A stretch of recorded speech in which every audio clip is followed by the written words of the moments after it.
Back to Midas Letter Live. My guest this segment is Clint Sharples. He's the chairman of Heritage Cannabis. Thanks for joining me today, Clint. Oh, wonderful. It's good to be here. Clint, let's talk about Heritage Cannabis. Where is it? What's the size of the growth profile? What's going to happen this year? Oh, wow. Just like the market itself within cannabis, Heritage is starting out small, but planning a pretty dynamic growth for the future. Our first location, our first build, is located in Falkland, British Columbia, about a half an hour drive north of Vernon in the Okanagan Valley. We've just completed our phase one construction, a 15,500 square foot facility. We have 13 acres of land up there, so it allows us some pretty dynamic growth opportunity. We have broke ground on our phase two. It's a 41,400 square foot facility, which will be attached, and we believe we'll have that completed by summer of 2018, and just in time for what we're hoping is the recreational legalization. Sure. What is the anticipated sort of game plan for Heritage in differentiating itself from other ACMPR growers?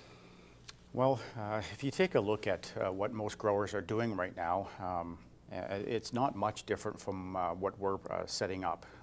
Everyone's starting out with their original build, with their plans for how much they can produce, and then trying to get a gauge on how large this market really can be, and making sure that in your future, when your growth is starting to come, that you can meet whatever demand that happens to come along at the time. So with us, our phase one and our phase two, we're pretty confident on our ability to sell everything we can produce. But we have several phases after that, fairly strong.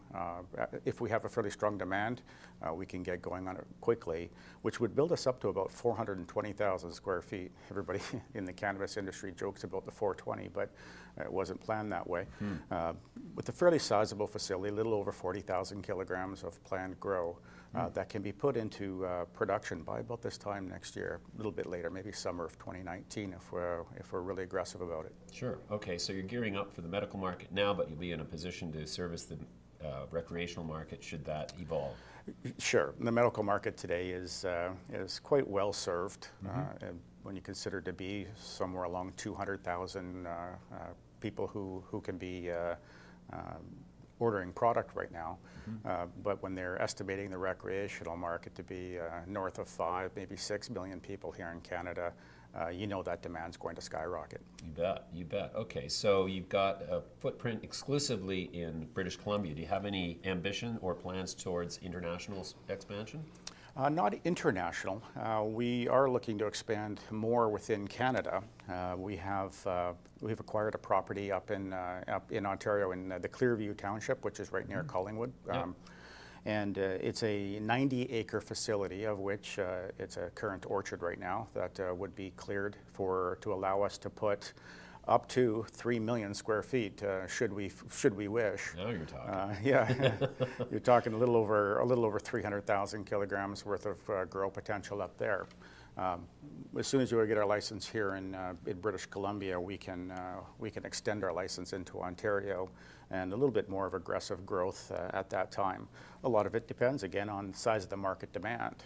Never before have we ever seen, in my lifetime anyways, a market that doesn't start small and slowly grow. It's something that is going to come from being not legal to legal literally overnight, meaning there's billions of dollars of revenue available day one. Yeah, you bet. Daniel Pearlstein at 8 Capital has reportedly estimated the export market to be in the neighborhood of $180 billion, which I found is pretty impressive. That sounds pretty exciting to me. Yeah, it depends on how quickly that other countries start adopting legalization. Obviously, everyone's looking at the United States, given the size of it. Sure. However, the European market's massive, right. And the question is, can they keep up?